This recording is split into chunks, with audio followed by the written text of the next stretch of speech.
No longer is face-to-face or phone our only way to stay connected, of course. There's email, texting, Twitter, Facebook.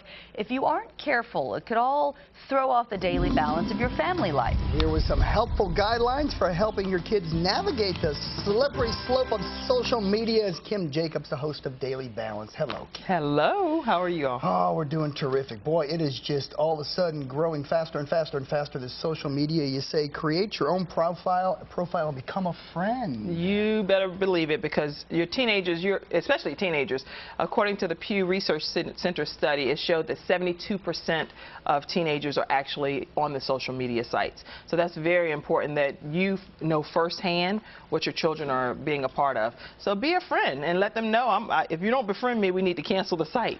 Let them know that. That's mandatory. It's a requirement. If they don't want to accept your friend request, then you say, okay, buddy, get rid of that site. It's okay. No more page. Yes. Also, with your kids, probably particularly teenagers, you say it's important to talk to them about it every single day. Talk about the nature of what they're posting, that kind of thing. Well, all of my children have cell phones. Well, I shouldn't say all, not my 2-year-old, not that far yet. But 3 of my children have cell phones. So I say, give me the cell phones. Have you texted today?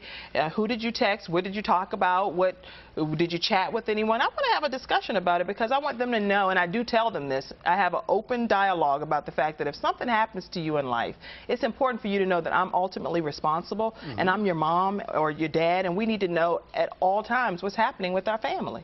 So I make it a daily discussion. It's not like deja vu or taboo in our house. It's something that we're going to talk about. I need your passwords, and I need to be able to access what's going on. Do you snoop and read their stuff? I automatically read, yes, I read all things. So this is a document to put on file that mommy's going to read your stuff. And I let them know that I'm reading, and I recommend that you all, as parents at home, forget that, oh, I don't look at my children's stuff. You better get involved and know that they are needing you to be involved. Because what if they send something to someone and they think they're sending it to a friend, but it's somebody that's in disguise, and now you don't even have a record to be able to offer help in that situation. And speaking of like sending stuff, think before you post. Before you put anything up there, think about it. You have to tell your children that it's important for them to know that whatever they post, it can be copied, it can be pasted, it can be altered and later distributed in any kind of way, form, or fashion. And it's also going to be held against them if it's an employer-employee situation.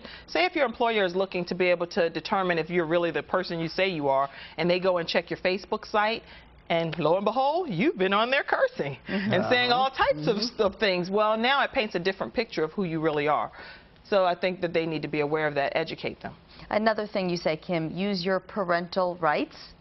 Use your parental rights and let them know that we are going to be in this together. I'm going to check things. I'm going to periodically look at the history on your internet site. Whatever it takes for me to be involved. Now, I love you, and you want to let your children know that you're there for them as a friend, but you're also going to use your rights and put certain parameters if they won't allow your rights to be used. And there are parameters that you can have use. some requirements, too. The requirements are mandatory. You're letting them know that this is what's going to happen, and it's no ifs, ands, or buts about it.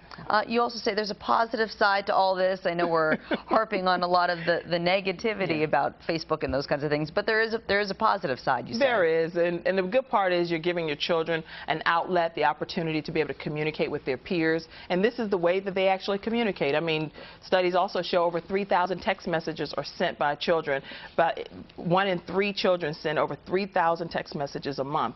So it's important to know that they're going to communicate with their peers. You want to give them that non-confrontational, upfront way to be able to do that, and it also helps with their writing skills. If you want to look at it from that perspective, their writing skills, and they definitely will know how to do things on the internet for the future. They may be able to build a website. Who knows? That's a good way to spin it, Kim. That's a good way to spin it. Watch Kim Saturday mornings at 10 on WTVI. All right. Thank you so much, Kim. Thank you. Appreciate